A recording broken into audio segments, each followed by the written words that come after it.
निवाड़ी जिले में मोदी सरकार के मंत्री ने पब्लिक ट्रांसपोर्ट की बस से 56 किलोमीटर की यात्रा की। मोदी कैबिनेट के अहम सदस्य और सबसे वरिष्ठ सांसदों में से एक वीरेंद्र खटीक, जो कि टीकमगढ़ लोकसभा क्षेत्र से सांसद हैं और वो भारत सरकार में केंद्रीय सामाजिक न्याय और अधिकारिता मंत्री हैं।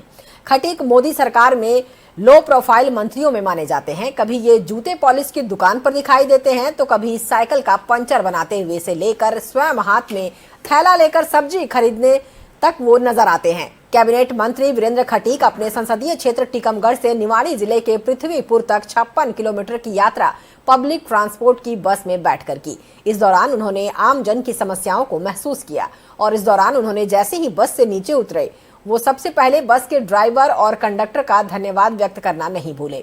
उन्होंने बताया कि बस के कंडक्टर ने उन्हें पहचान लिया और उनसे किराया लेने से इनकार कर दिया, लेकिन उन्होंने कहा कि ये बस उनकी नहीं है, इसलिए वो उनका किराया ले। उन्होंने बस कंडक्टर को अपना किराया भी दिया।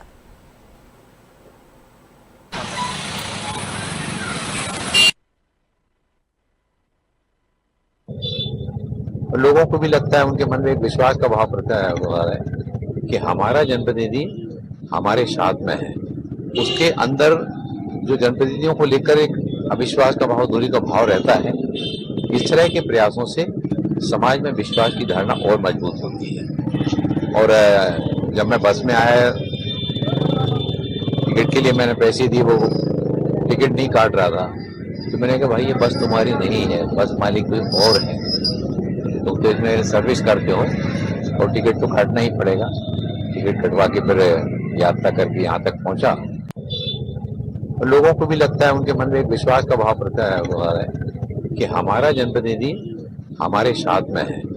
उसके अंदर जो जनप्रतिनिधियों को लेकर एक अविश्वास का भाव, दूरी का भाव रहता है, इस तरह के प्रयासों से समाज में विश्वास की धारणा और मजबूत होती है। और जब मैं बस में आया, टिकट के लिए मैंने पैसे दिए, वो टिकट नहीं काट रहा था, तो मैंने कहा भाई ये बस तुम्हारी नहीं है, बस मालिक कोई और है, तो इसमें सर्विस करते हो और टिकट तो काटना ही पड़ेगा। टिकट कटवा के फिर यात्रा करके यहाँ तक पहुंचा। लोगों को भी लगता है, उनके मन में एक विश्वास